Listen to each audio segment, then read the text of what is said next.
Kita merenungkan satu tema, salib Kristus adalah terangku.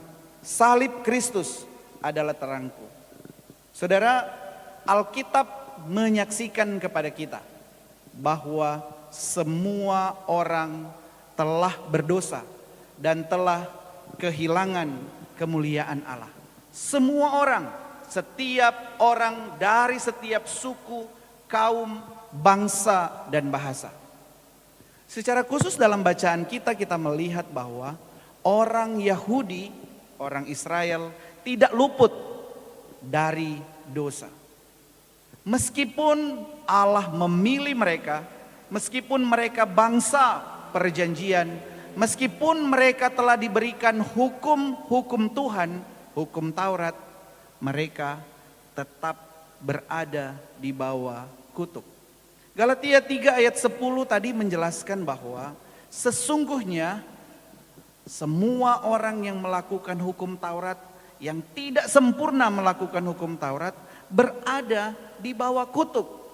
Mengapa? Karena mereka tidak mampu melakukan dengan sempurna.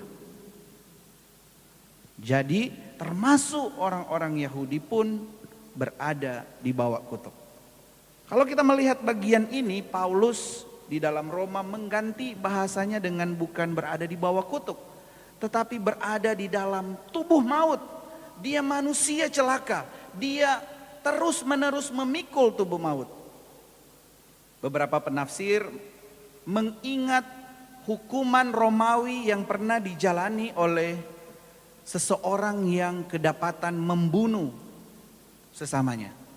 Jadi pada waktu itu jika ada satu orang yang membunuh, maka hukuman yang akan dijatuhkan oleh orang Romawi kepada orang itu adalah kepada orang itu akan diikatkan tubuh yang sudah dia bunuh. Kemudian selanjutnya dikasih jalan bebas di padang gurun. Mata ketemu mata diikatkan, mulut ketemu mulut diikatkan, hidung ketemu hidung diikatkan, dan tidak boleh ada satu orang pun yang akan melepaskan tubuh maut itu.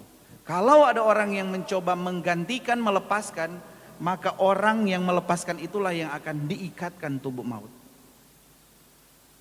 Kalau kita membayangkan betapa sengsaranya dan betapa celakanya penghukuman seperti ini, kita menemukan bahwa kalau dia berjalan hari pertama, hari kedua, tubuh yang mati ini mulai membusuk, maka makin lama tubuh yang mati akan membuat orang yang masih hidup ini akan kemudian juga mati perlahan-lahan. Kebusukan, belatung-belatung akan mulai menggerogoti kehidupan dia sampai akhirnya dia pun mati akibat perbuatan pembunuhan yang dia lakukan. Dan bagi Paulus, hukuman seperti ini adalah hukuman yang menyengsarakan, hukuman yang terkutuk. Dan demikianlah gambaran manusia berdosa yang tidak ada penebus. Kalau kita melihat kehidupan kita yang lama, kita menemukan bahwa itulah kita. Kita adalah manusia yang berada di bawah kutuk dosa. Kita manusia yang berada di tengah-tengah kegelapan kehidupan kita.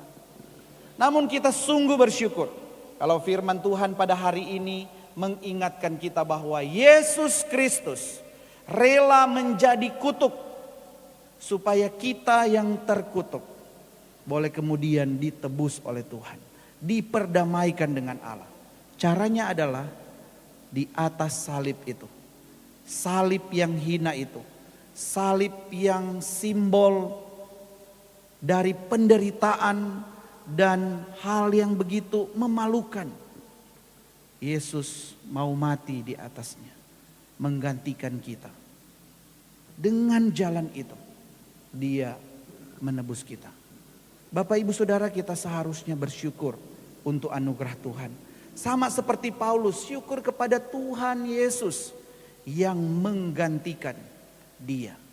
Kita pun seharusnya di dalam malam penghayatan pertama malam hari ini mengingat bahwa kita bersyukur Yesus rela menggantikan posisi kita. supaya kita sungguh-sungguh beroleh kelepasan.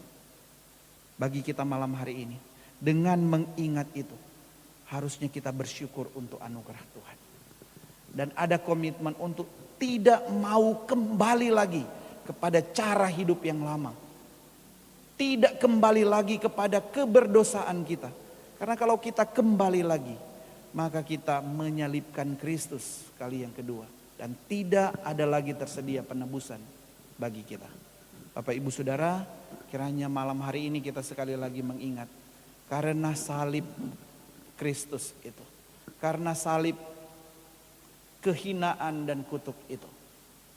Maka kita yang dalam gelap beroleh terang Kristus yang sejati.